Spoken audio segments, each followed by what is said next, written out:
بسم اللہ الرحمن الرحیم۔ جماعت ہشتم کی کتاب مطالعہ اسلام کا سبق نمبر 1 توحید، یعنی آج ہم اپنے سبق میں توحید کے بارے میں تفصیل سے پڑھیں گے۔ تو آئیے اپنے آج کے سبق توحید کی باقاعدہ پڑھائی شروع کرنے سے پہلے جان لیتے ہیں اس سبق کو پڑھنے کے چند اہم مقاصد۔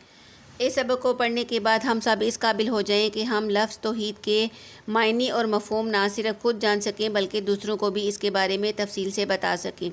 اور اللہ تعالیٰ پر ایمان لانے کے تقاضے کیا ہیں یہ بھی جان سکیں اور دوسروں کے سامنے بیان بھی کر سکیں،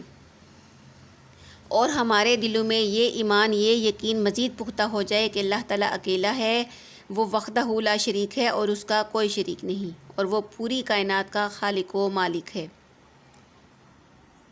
آپ جانتے ہیں کہ ہمارے پیارے نبی حضرت محمد صلی اللہ علیہ وسلم عرب میں مبعوث ہوئے تھے، یعنی نبی پاک صلی اللہ علیہ وسلم کو عرب کی سرزمین پر بھیجا گیا تھا۔ خطے عرب کو، یعنی عرب کی سرزمین کو یہ شرف حاصل ہے، یہ مقام و مرتبہ حاصل ہے کہ یہاں بے شمار انبیاء مبعوث ہوئے، یعنی بھیجے گئے۔ جد الانبیاء سیدنا ابراہیم علیہ السلام کا تعلق بھی اسی خطے یعنی اسی سرزمین سے ہے،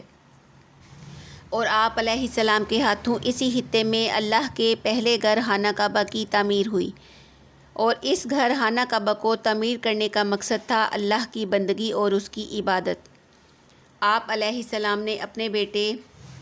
حضرت اسماعیل علیہ السلام کو بیت اللہ یعنی اللہ کے گھر کی حفاظت اور نگہبانی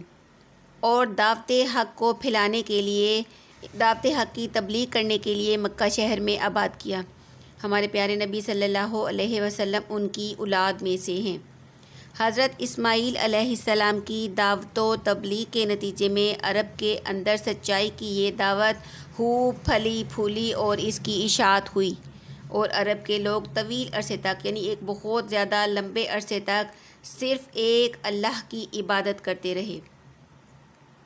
پہلے خانہ کعبہ کی سرپرستی اور نگہبانی یعنی حفاظت کی ذمہ داری حضرت اسماعیل علیہ السلام کی اولاد کے ہاتھ میں تھی، مگر بعد میں عرب کے ایک دوسرے قبیلے نے خانہ کعبہ پر قبضہ کر لیا۔